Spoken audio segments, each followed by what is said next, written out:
Assalamualaikum warahmatullahi wabarakatuh. Alhamdulillah, salatu wassalamu ala rasulillah wa ala alihi wa sahbihi wa mawalah. Di belakang kita ini adalah bangunan asrama yang insyaAllah akan kita gunakan untuk asrama santriwati. Jadi kita Alhamdulillah tahun ini sudah mulai proses belajar mengajar, tapi khusus untuk santri laki-laki saja. Dan insyaAllah tahun depan kita akan menerima santriwati. Kita sudah menyiapkan tempat, akan kita pakai bangunan di belakang ini untuk santriwati putri. Besi sudah kita pasang. Kita membutuhkan semen cor 155 kubik untuk tapak dan balok serta tiang. Itu kita taksiri harganya per kubiknya 1.050.000. Jadi kita butuh 150 kubik untuk tapak, balok dan tiangnya untuk 2 lantai, dan itu membutuhkan biaya sekitar Rp62.750.000. Kita mengajak kepada kaum muslimin, Bapak Ibu, untuk ikut berdonasi infak wakaf sedekahnya untuk kelancaran pembangunan asrama kita ini. Setiap saat 24 jam dipakai bangunan ini oleh santri, mengalir terus pahalanya buat Bapak Ibu semuanya.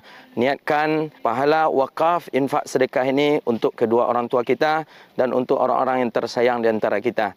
InsyaAllah kirimkan donasinya ke rekening Berkah Syariah dengan rekening 8201177777.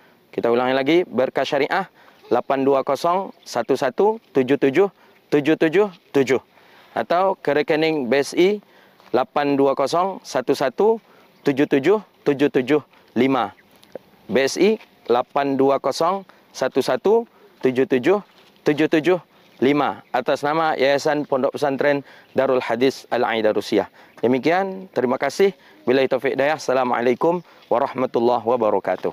ونستعينه ونستغفره ونعوذ بالله من شرور أنفسنا ومن سيئات أعمالنا من يهده الله فلا مضل له ومن يضلل فلا هادي له أشهد أن لا إله إلا الله وحده لا شريك له وأشهد أن سيدنا ونبينا محمدا عبده ورسوله وصفيه من خلقه وحبيبه بلغ الرسالة وأدى الأمانة ونصح الأمة وكشف الله به الغمة وجاهد في سبيل الله حتى أتاه اليقين صلوات ربي وسلامه عليك يا سيدي يا رسول الله اللهم صل على سيدنا محمد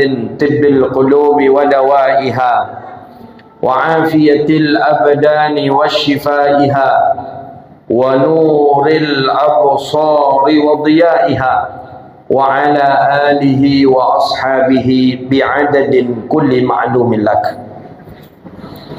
Kita memuji Allah dengan mengucapkan Alhamdulillahi Rabbil Alamin. Dengan izin Allah, kita bisa duduk di majlis dan di tempat yang mulia ini. Mudah-mudahan selama kita duduk di sini, Allah ampuni dosa kita. Amin. Allah terima amal ibadah kita. Allah jauhkan kita dari bala dan wabak. Amin. Ya Rabbal Alamin.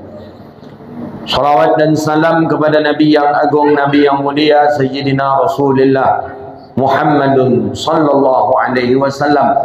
Allahumma salli wa sallim ala Sayyidina Muhammadin wa ala alihi wa sahbihi ajma'in.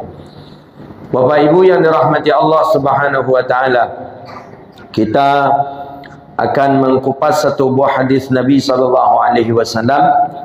Yang hadis ini di dalam Musnad Imam Ahmad Ibn al-Hambal.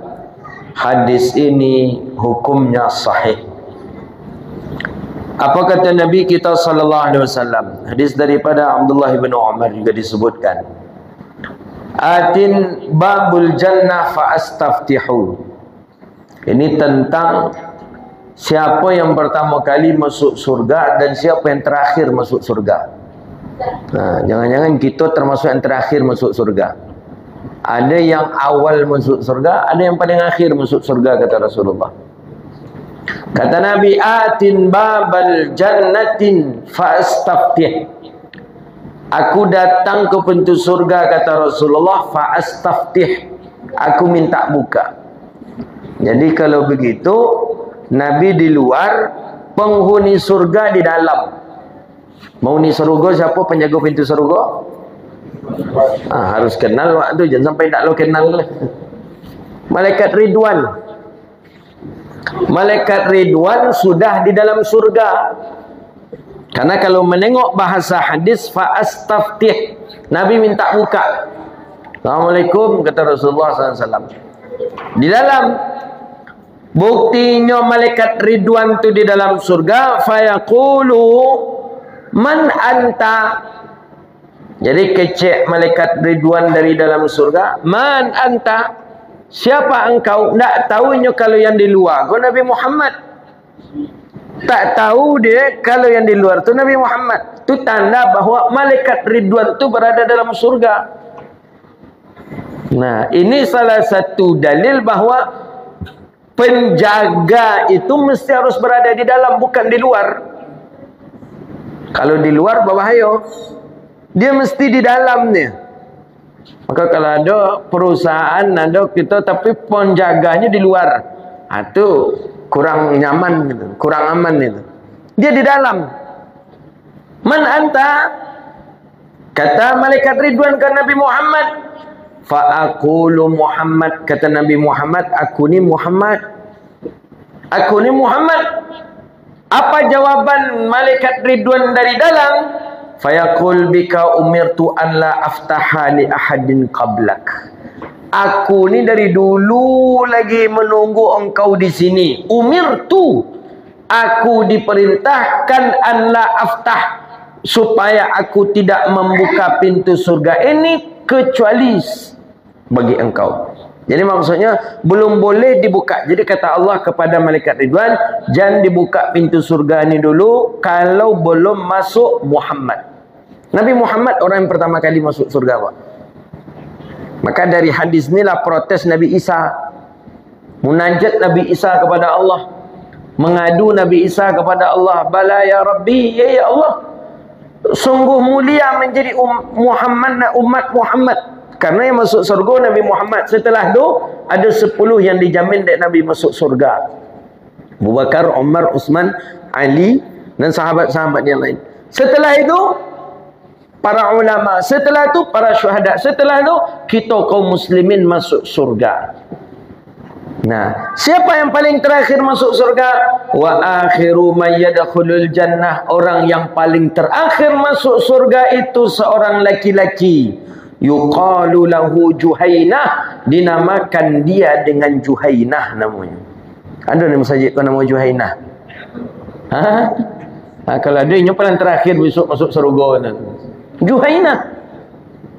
Siapa dia Juhainah itu? Fayaqulu ahlul jannah. Dia ni ahli surga. Dia yang masuk surga nanti yang paling terakhir. Wa inda Juhainatun khabarul yakin. Bahawa Juhainah itu khabar yang yakin. Dialah penutup pintu surga. Membuka pintu surga Nabi Muhammad. Yang menutup terakhir kali adalah namanya Juhainah. Makanya timbul pertanyaan. Ada sebagian ulama mengatakan elok memberi nama anak dengan nama Juhainah. Karena dia pasti masuk surga walaupun terlambat.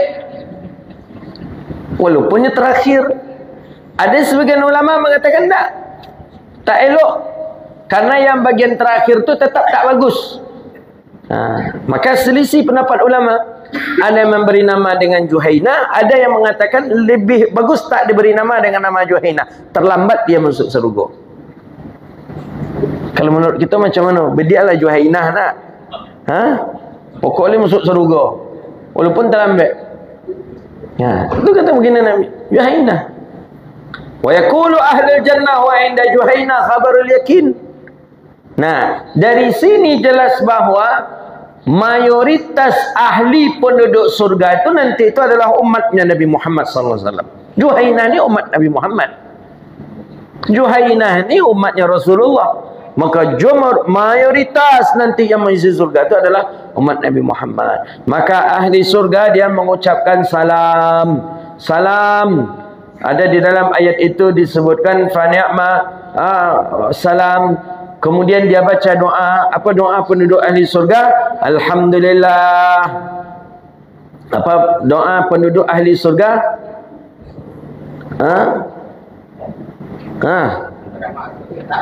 Ya, pergi nak masuk, pergi nak tahu doa apa cara. Doa ahli surga dalam surah Az-Zumar. Wasiqal ladzina taqaw 'inda yang terakhir itu. Ladzina taqaw rabbahum lajumara hatta idza ja'uha wa futihat abwabuha wa qala lahum khazanatuha salamun 'alaikum tibtum fadkhuluha khalidin. Itu tu apa tu? Apa? Fa ni'ma ajrul 'amilin. Alhamdulillah. Ni lupa. Nak ada yang tahu? Tapi ni masuk surga apa cara ni? Masuk surga tak hafal lagi tu. Alhamdulillahilladzi sadaqana wa'dahu wa awrasnal arda natabawwa'u minal jannati haitsu nasha fa ni'ma ajrul 'amilin. Itu doa ahli surga. Jadi orang-orang masuk surga itu yang dibacanya. Alhamdulillahilladzi sadaqana wa'dahu wa awrasnal arda natabawwa'u minal jannati haitsu nasha fa ni'ma ajrul 'amilin. Dalam surah Zumar. Itu yang dibaca oleh ahli surga. Alhamdulillah, segala puji bagi Allah. Sadaqana wa'dahu, yang telah memenuhi janji. Allah memenuhi janji. Wa awrasanal arda natabawwa'u minal jannati haitsu nasha. Di ujungnya apa? Fa ni'ma ajrun 'amilin. Maka inilah nikmat bagi orang yang melaksanakan amalannya. Nah, itu dia. Jadi ya, walaupun kita tak hafal, tak jawab, tapi insya-Allah itu yang awak baca besok gitu deh. Itu orang-orang ahli surga membaca ini. Ini penduduk-penduduk surga itu belumnya sampai ke surga itu lelah terbaun hirup surga ini. Masih jauh surga lagi, tapi dia sudah terbaun aroma surga. Nah, mudah-mudahan kita termasuk orangnya, amin. Ada orang yang tak terbaun, jangankan masuk surga, tak terbaun surga ini. Siapa di antara orang yang tak membauni surga? Dua. Satu, dayus, kata Rasulullah. Yang kedua, man halafa bi ghairillah, orang yang bersumpah dengan sumpah palsu. Sumpahnya dengan sumpah palsu. Nya nak menengoknya ada orang tu berzina, tapi sanggupnya bersaksi. Aku jadi saksi hakim, memang si fulan tu melaksanakan zina. Padahal nak menengok dah. Orang yang seperti itu raihatul jannah. Satu lagi yang tiga, tak dapat baun surga siapa? Namimah. Siapa namimah? Orang yang mengantar jemput. Nyambil kecil orang kau, nyuantan ke orang kau. Nyambil lo kecil orang kau, nyuantan ke orang kau. Bercakap orang dia inyo adu domba, tu namimah. Maka etek namimah kau nak masuk surga. Jangankan masuk surga, membaunkan surga pun tak bisa dia nyak namimah ni. Nah, namimah satu. Kemudian satu lagi yang tak bisa baun surga, sumpah palsu. Yang pertama adalah dayus. Siapa dayus? Man la ghiratalah, orang yang tak punya ghirah, cemburu sedikit pun. Itu dayus namanya. Dia bawa bini kawan laki-laki. Biasa saja. Nak aku berang bini yang ku pai je sianu tu. Tak punya kawan ini sangkit kuliah mah. Siapa nama apak tu? Apak dayus nama apak tu. Nampak anak gadis tengah malam nyontan dek orang. Anak gadis malam-malam nyontan dek orang ke rumah. Dia tanya, siapa tu nak? Teman waktu SD pa je. Tak ada berang seketik je apak kau dah. Ku apak nama apak dayus nama apak tu.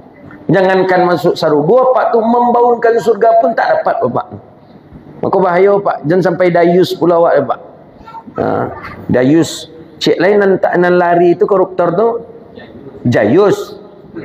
Dayus, jayus. Boleh you punya dah cuman Yus Rizal namanya Bauda kayaknya dayus jadi. Itu beda pula tu.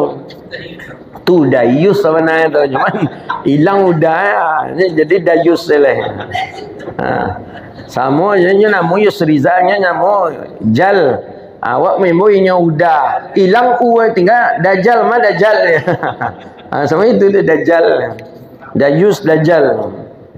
Nah, lanjutkan hadis di bawahnya apa kata Nabi SAW. Hadis dalam Sunan Tirmizi. Wa akhiru qaryatin min qural Islam khurabal Madinah. Pada hari kiamat nanti kampung yang paling terakhir hancur binasa itu adalah Madinah. Jadi sedunia lah hancur, sedunia lah porak-poranda, sedunia lah habis, lah hancur lah habis. Yang terakhir Madinah. Allah jaga Madinah. Kenapa Madinah kampung yang terakhir hancur di hari kiamat? Sedunia lah hancur. Kalau Dumai kau mungkin duluan mungkin kamu. Kiamat hancur seluruhnya. Porak-poranda. Tentu negeri kafir lebih dahulu lagi. Kalau kita alhamdulillah muslim masih banyak. Negeri kafir lebih dahulu lagi hancur. Allah hancurkan, Allah binasakan. Karena orang-orang kafir dia merasakan kiamat. Dalam satu riwayat hadis umat muslim tak merasakan azab kiamat. Ya, kita tak merasakan. Maka dalam satu riwayat hadis menjelang kiamat itu kaum muslimin diwafatkan keseluruhannya. Dimatikan keseluruhannya. Kaum muslimin menjelang kiamat. Ada yang mengatakan dimatikan itu disebabkan karena wabah penyakit. Ada yang mengatakan dimatikan itu karena memang serentak ada hama ketika itu. Ada yang mengatakan dimatikan itu memang malaikat maut memprioritaskan umat muslim ketika itu mati. Lah mati umat muslim, barulah kiamat. Maka yang merasakan azab kiamat itu adalah orang kafir. Begitu dalam riwayat hadis Nabi SAW. Kiamat itu berat azabnya itu. Berat azab kiamat itu. Nah, hancur. Mana yang hancur pertama kali itu? Kaum kufar, negeri kufar, negeri kafir. Yang paling terakhir itu mana? Madinatul Munawwarah. Madinah yang terakhir hancur. Kenapa Madinah yang terakhir hancur? Karena di dalamnya ada jasad baginda Rasulullah sallallahu alaihi wasallam. Nah, ini. Makanya orang-orang banyak lari ke Madinah pas kiamat, lari ke Madinah. Macam mana kalau orang yang jauh dari Madinah untuk bisa dia lari ke Madinah? Nah, jadi oleh karena itu negeri yang paling terakhir dia hancur itu adalah Madinah. Kenapa dia Madinah itu? Disebabkan karena adanya maqamur Rasul sallallahu alaihi wasallam. Nah, itu dia. Baik, ada bagian daripada tanda kiamat tadi itu. Afatuddin kata baginda Nabi. Mulainya munculnya ada penyakit di agama. Agama kalaulah sakit itu tanda kiamat akan datang. Apa tanda kiamat? Apa tanda agama itu sakit? 3. Kalau ada yang 3 nih, berarti itu agama itu sedang sakit. Maksudnya apa? Agama itu sedang bermasalah. Kalau ada yang 3. Kalau kita nampak 3 ni ada ketika kita hidup di dunia, berarti agama sedang sakit, berarti kita sedang berada di zaman fitnah. Maka kata Nabi apa? Afatuddin salasah. Penyakit agama itu ada 3. Nah, kalau agama itu sakit, berarti kita sedang berada di masa fitnah. Apa penyakit agama itu 3? Pertama apa? Faqihun fajirun.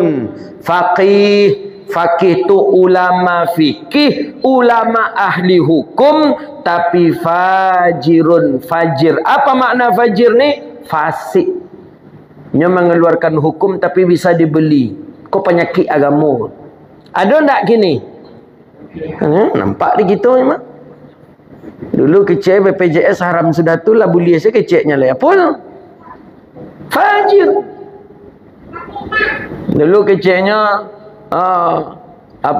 dulu ya pokoknya bisa dimintakanlah fatwa.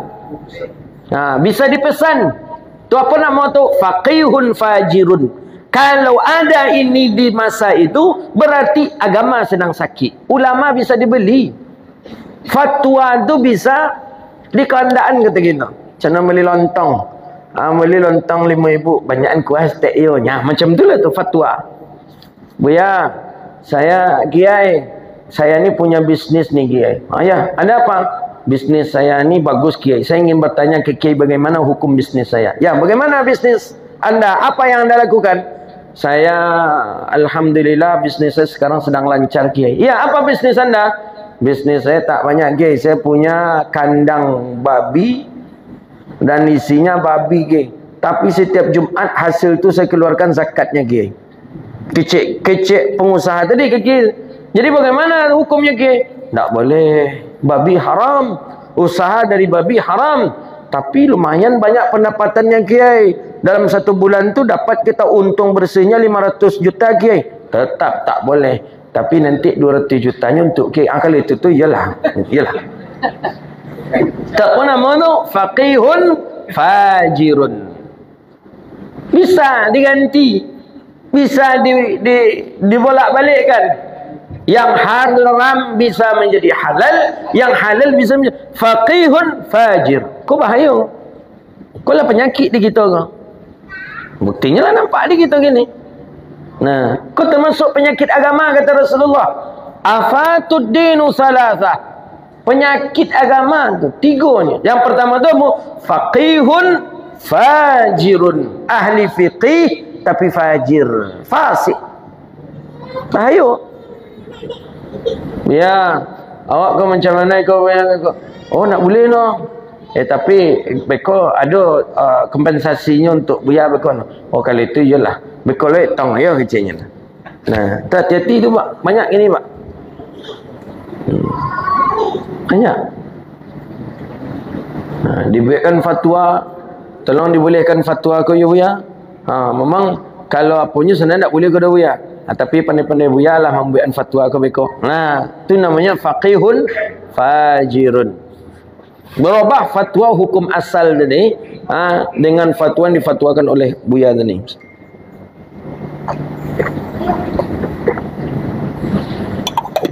Nah, tu kalaulah berada kita di zaman tu, berarti tu tanda zaman tu agama sudah sakit. Nah, tu. Apalagi kini dah, ya Allah karim. Pondok pesantren yang dia apa tu kan, yang dia pimpin dek PG tu, tentang PG tu lah kena tangkuknya lah, kena tangkuk tu keluar lelek. Santale keluar lelek. Tu kan bisa punya inyo aja tu, kelamat dia aja. Ni kabarnya tu fulus saja tiang itu ya, fulus saja. Ada piti bisa berbeda mereka. Artinya tu tawaf apa kecilnya? Sa'i tu melontar kan? Melontar. Melontar tu jupiti tu aja. Jupiti melontar. Sama berkorban. Berkorban tu daripada yang kita sembelih tu kambing, sapi. Orang banyak tak makan daging, tensi naik. Bagus korbankan uang dengan seharga sapi, dengan seharga kambing, infakkan. Itu katanya fatwanya. Fajir. Kadang termasuk juga fajir, inyo berfatwa, kemudian inyo pula yang melanggar ni. Itu fajir namanya. Na'udzubillah. Itu agama sakit. Kalau masa kita berada di masa itu, berarti itu tanda masa ketika agama itu sedang sakit. Itu tanda kiamat.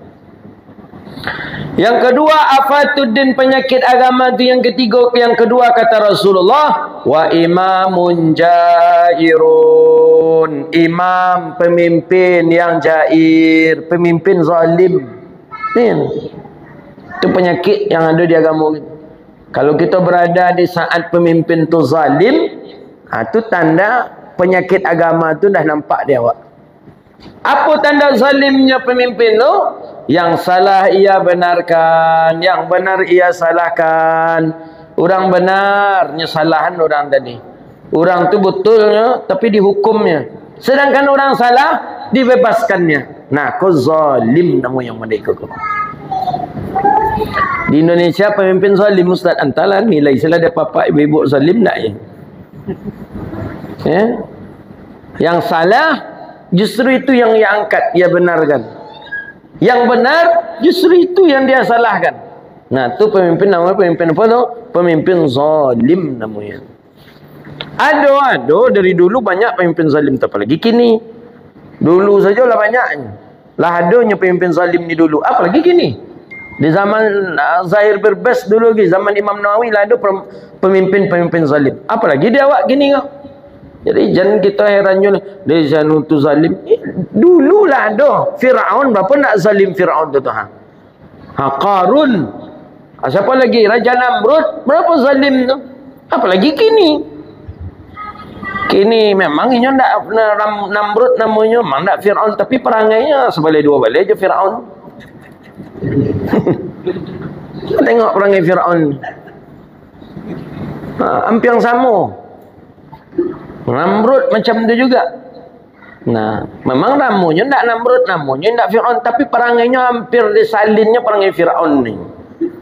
Sombongnya, congkaknya.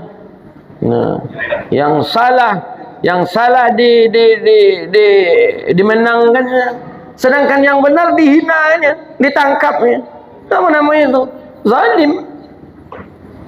Siapa tu Ustaz? Antalah Rabbab ajalah menyampaikan. Wa imamun jair. Kalau kita berada di pemimpin yang zalim ni, berarti kita termasuk orang yang sudah dekat masanya dengan kiamat. Nah, yang ketiga konyo afatuddin, penyakit agama yang ketiga kata Rasulullah, wa mujtahidun jahilun. Mujtahid jahil. Orang yang memutuskan hukum tu jahil.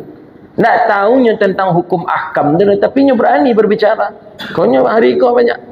Dallun mudallun, sesat lagi menyesatkan. Konyo lagak seperti lagak mujtahid pada baru hijrah baru.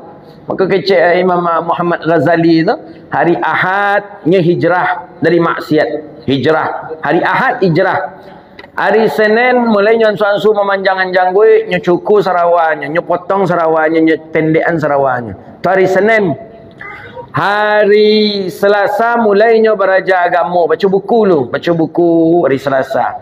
Hari Rabu mulainya beraja mengaji, duduk di majlis ilmu. Hari Kamis lah mulainya membid'ahkan orang.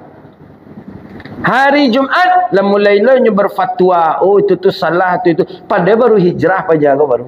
Itulah kini itu. Bukan hijrah dari maksiat kepada taat, tapi justru hijrah dari maksiat kepada mubtadi' ahli bid'ah.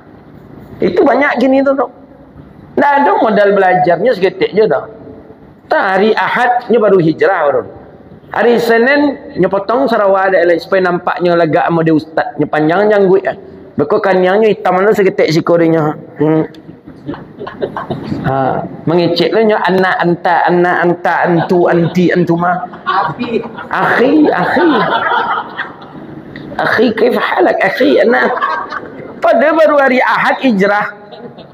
Orang ahli maksiat sebelumnya tak semayang, sebelumnya tak salat. Hari Ahad hijrah dia. Hari Senin sedang Sarawaknya lah pendek, lanjut guncang nyebuk ke tukang jahit. Janggutnya pun lah mulai agak panjang. Bahasanya pun lah akhi anak-anak. Ente ke mana? Anak hari ini salat jemaah di masjid lah.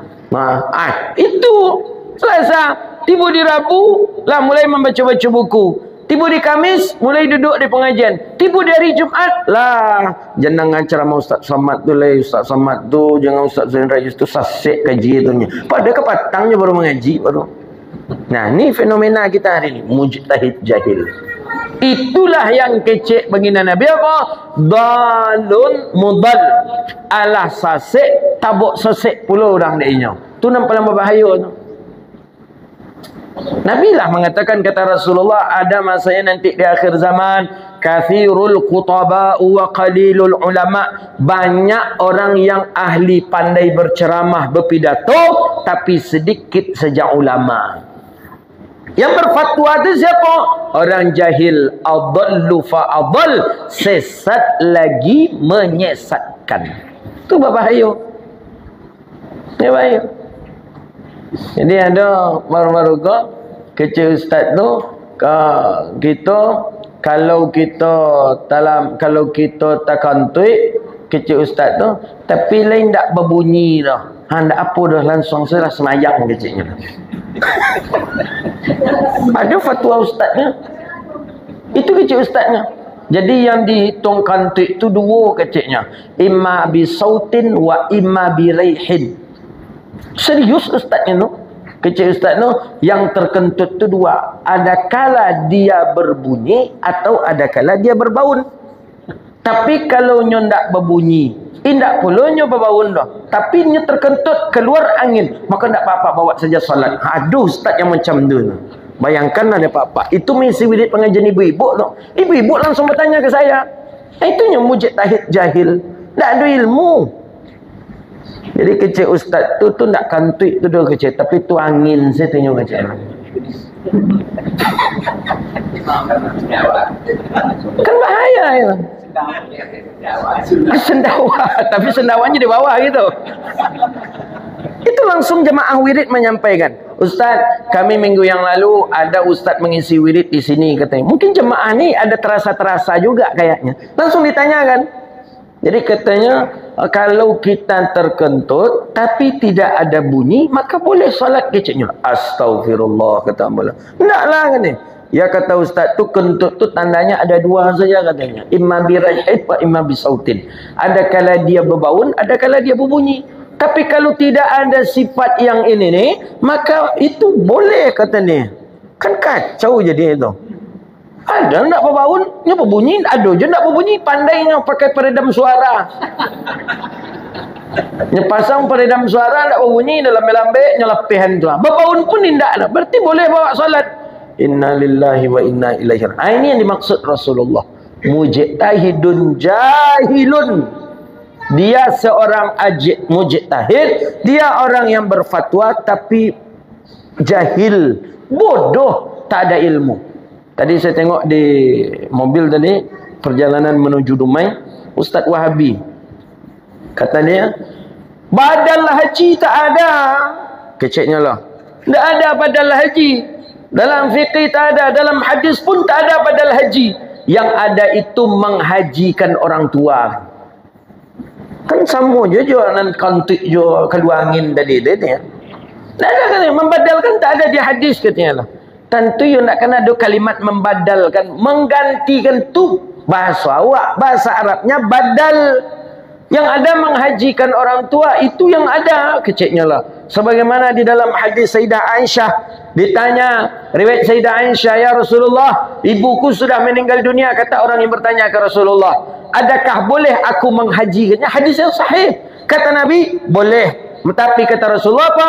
Berhajilah engkau terlebih dahulu, kemudian barulah engkau hajikan ibu bapa engkau. Cuman istilah orang kita badal. Kenapa badal? Diambil dari bahasa Arab. Artinya menggantikan. Menggantikan ibu bapa. Menggantikan tu sama je menghajikan ibu bapa.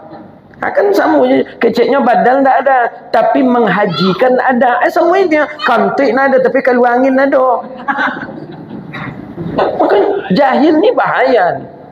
Ijtihad mujtahid yang jahil itu bahaya.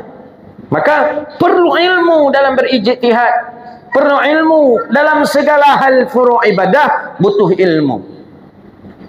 Kemudian ada satu lagi jemaah, kata dia, tadi kemarin tu ada juga ustaz yang berceramah. Ustaz kau pun literasi pendidikannya tak jalan. Bila Ramadan hanya jadi ustaz ni. Tiba ndak Ramadan, kadang jadi tukang ojek, kadang jadi tukang cukur rambutnya, kadang di Pekanbaru macam tu dia Pak. Ya karena dia terdaftar di sebuah lembaga dakwah. Literasi ndak agama. Ndak. Dia tidak pendidikan pesantren, ndak pernah, cuman modal pandai membaca, pandai menyampaikan. Akhirnya itulah. Dibuat pula pertanyaan tanya jawab setelah pengajian, itunya gagalnya jadinya. Gagal. Ustaz, bagaimana hukumnya kalau ada orang yang memanggil kita, kita sedang solat, seperti tamu dan orang tua? Disebutlah di ustaz tadi, ya, bahawa ya memang ada khilaf sejawaban yang satu ni. Kata ustaz tadi, kalau yang datang itu adalah suami kita atau orang tua kita, maka kita membukakan pintunya dengan melaksanakan solat. Maksudnya solat Jumat boleh bukakan pintu. Nah, bukakan pintu. Tapi kecil ustaz tadi, kalau salat fardu pun, kalau yang memanggil tu orang tua, boleh bukakan pintu. Jadi kecil ambo, kalau bagaimana pintunya di belakang? Umpamanya arah kiblatnya itu ruangan tamu. Tapi arah kiblat ke situ, jadi sikau salat. menghadap ke arah situ. Tamu datang dari muka. Berarti berjalan dulu, dibuka pintu tu gitu. Keciknya, ya Ustaz, keciknya. Tu balik berkawak ke sajadah, lihat solat kita sah keciknya. Pernah Sayyidah Aisyah melakukan seperti itu keciknya lah. Memang Pak, dalam hadis Sayyidah Aisyah membukakan pintu bagi Rasulullah. Pertama, dalil itu dijadikan bahawa panggilan Rasulullah siapa saja wajib untuk dijawab. Tuh. Dalam Al-Quran, idza da'aka, dalam Al-Quran, dalam hadis lain, apabila kamu dipanggil oleh Rasul, maka cepat dan bersegeralah kamu untuk menjawabnya. Kalau tidak, ahli maksiat gitu. Panggilan Allah, ati'ullah wa ati'ur Rasul. Nah, dua, Sayyidah Aisyah berjalan tu pintu dekat. Nah, rumah Nabi keteknya Pak. Rumah Nabi tu kecil cuma tu ukuran kuburan baginda Rasulullah SAW. Paling Sayyidah Aisyah semayang, berjalan 2 langkah Sayyidah Aisyah bisa tapacik gagang pintu, dibuka langsung Sayyidah Aisyah melaksanakan salat. Betul seperti itu di hadis Nabi. Tapi bagaimana dengan rumah kita? Awak semayang di siku, pintu di belakang tu tu berjalan tak ke belakang, buka pintu tu balik awak semayang lihat gitu? Tidaklah.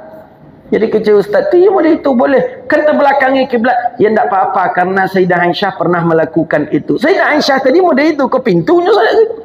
Nabi main bau, ya buka langsung pintunya, tetap melanjutkan salat. Kalau kita, suami, orang tua main bau, wak buka pula pintu ke belakang, ke ruang tamu, awak salat zikir. Wak buka pula, tu langsung salat. Mana boleh. Apalagi sedang nyajak ngicek bekodek lelaki. Apa mau dikeles? Yuk kau sedang semayang, mama tunggu dulu santai salam selai je kan. Kan kacau jadinya syariat. Nah, di situ maksudnya itu mujtahidun jahilun. Ahli ijtihad tapi jahil. Ahli ijtihad tapi bodoh. Nah, ini tak boleh dalam pandangan Islam. Maka 3 ni kata Rasulullah, afatuddin salatah, penyakit agama tu 3. Ada di kita zaman kita yang 3 ni tu sedang sakit agama kita. Mana dia yang 3 tu? Faqihun fajirun, ahli fikih tapi fasik.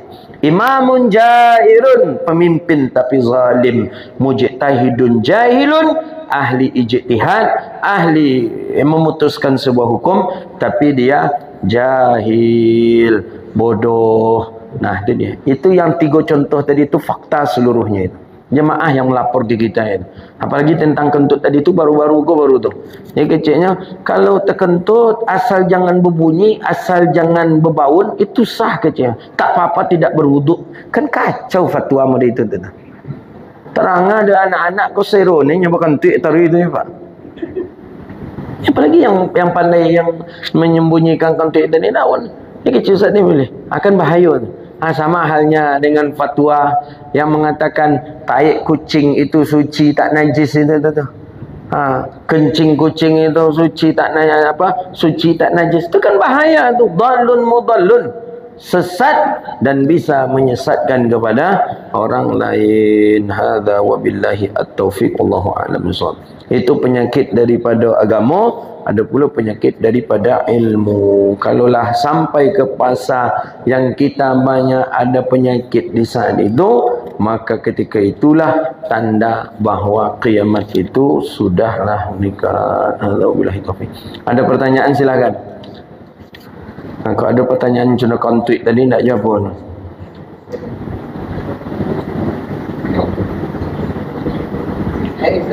Ya, silakan Pak. Yang Mekah itu sudah ada pula baru Madinah. Apa sebabnya? Nah, kalau Mekah dan Madinah.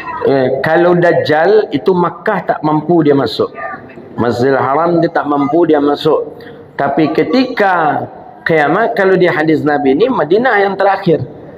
Ya, Madinah yang terakhir. Berarti kalau begitu Makkah lebih dahulu kayaknya daripada Madinah. Kenapa kalau enggak yang belakangan itu? Iya ya, kenapa ya? Karena makam Nabi.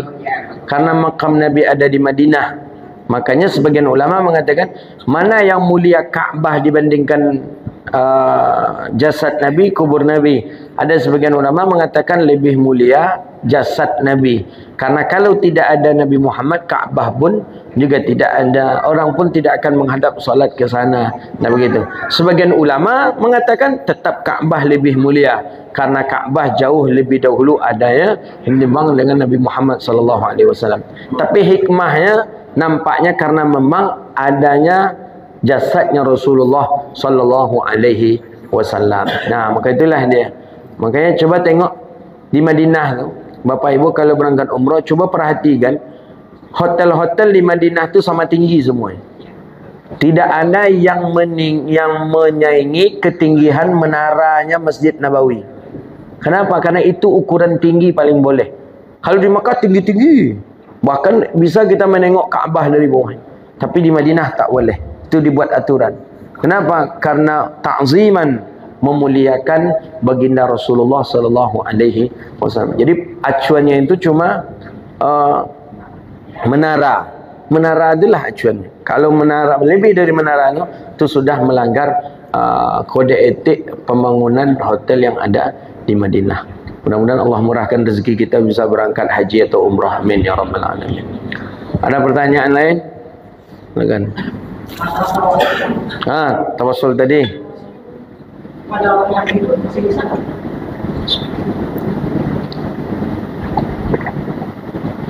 Saya tidak berpernah.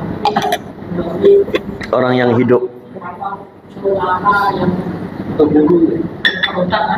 boleh. Boleh. Awak punya kawan tadi itu menurut kita elok betul. Tahajudnya tak pernah tinggal. Awak pernah sekamar je 3 hari. Mulutnya komat kamit dengan zikir. Nya selalu membaca Quran. Sedekahnya rajin. Kita punya sesuatu yang payah mendapatkannya. Kita berharap bisa hendaknya awak mendapatkan sesuatu tu. Dalam berdoa tadi awak sabitlah. Ya Allah, Ya Rahman, Ya Rahim. Aku bermohon kepada Engkau, Ya Allah.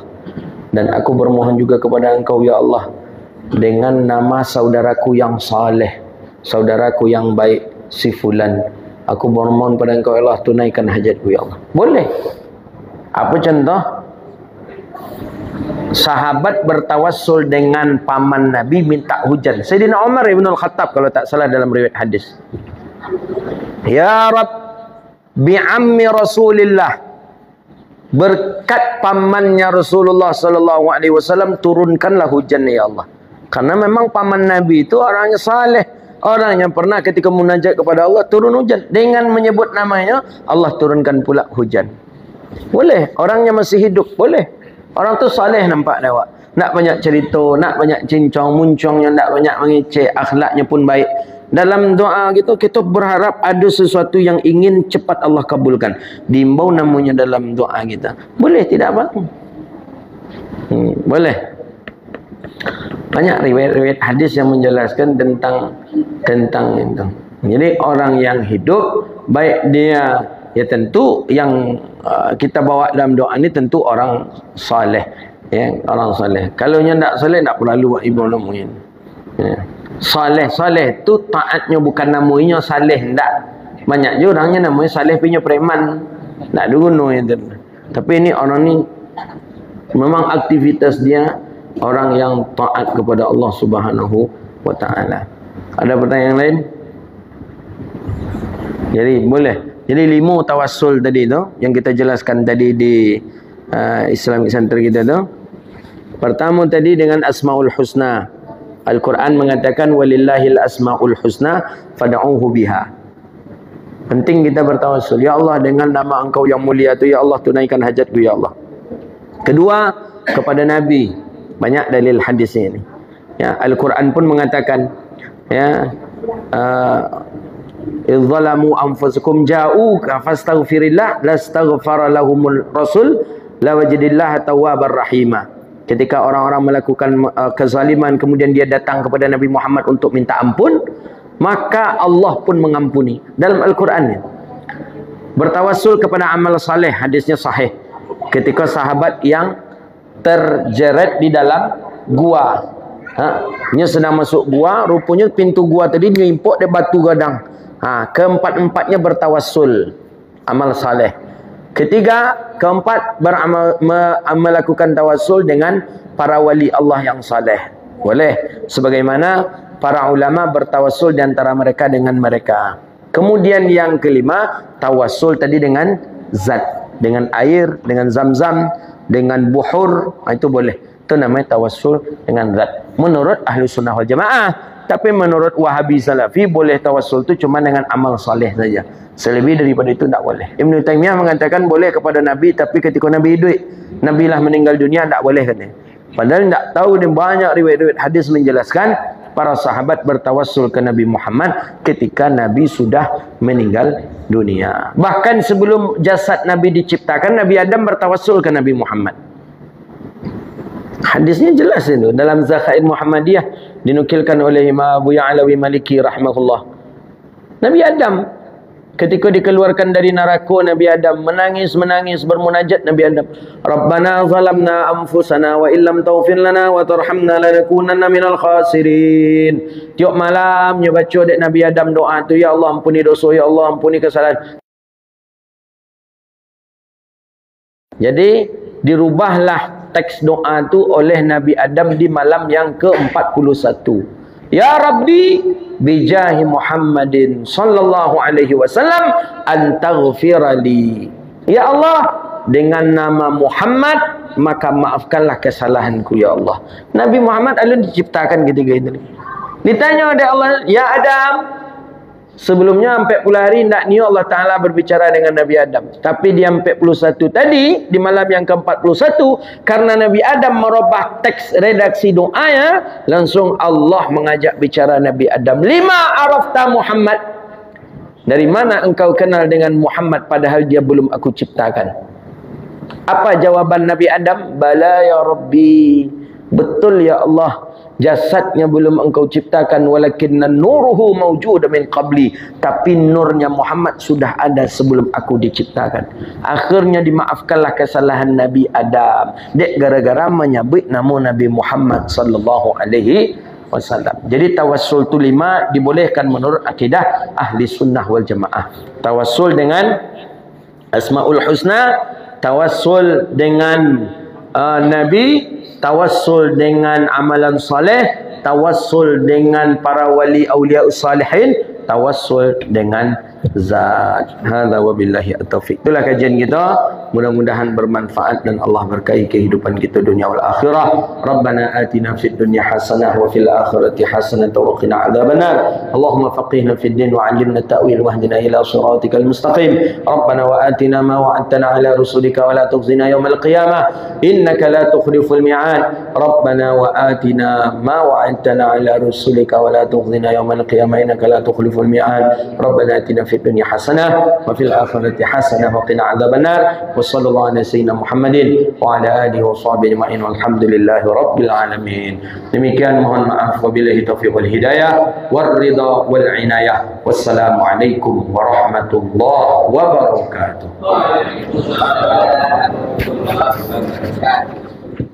Assalamualaikum warahmatullahi wabarakatuh. Alhamdulillah, salatu wassalamu ala Rasulillah wa ala alihi wa sahbihi wa mawalah. Di belakang kita ini adalah bangunan asrama yang insya-Allah akan kita gunakan untuk asrama santriwati. Jadi kita alhamdulillah tahun ini sudah mulai proses belajar mengajar, tapi khusus untuk santri laki-laki saja. Dan insya-Allah tahun depan kita akan menerima santriwati. Kita sudah menyiapkan tempat, akan kita pakai bangunan di belakang ini untuk santriwati putri. Besi sudah kita pasang. Kita membutuhkan semen cor 155 kubik untuk tapak dan balok serta tiang. Itu kita taksiri harganya per kubiknya 1.050.000. Jadi kita butuh 150 kubik untuk tapak, balok dan tiangnya untuk 2 lantai. Dan itu membutuhkan biaya sekitar 162.750.000 rupiah. Kita mengajak kepada kaum muslimin, Bapak Ibu, untuk ikut berdonasi infak wakaf sedekahnya untuk kelancaran pembangunan asrama kita ini. Setiap saat 24 jam dipakai bangunan ini oleh santri, mengalir terus pahalanya buat bapa ibu semuanya. Niatkan pahala wakaf infak sedekah ini untuk kedua orang tua kita dan untuk orang-orang yang tersayang di antara kita. InsyaAllah kirimkan donasinya ke rekening Berkah Syariah dengan rekening 8201177777. Kita ulangi lagi, Berkah Syariah 8201177777 atau ke rekening BSI 8201177775. BSI 8201177775 atas nama Yayasan Pondok Pesantren Darul Hadis Al-Aida Rusiah. Demikian, terima kasih. Billahi taufiq hidayah. Assalamualaikum warahmatullahi wabarakatuh.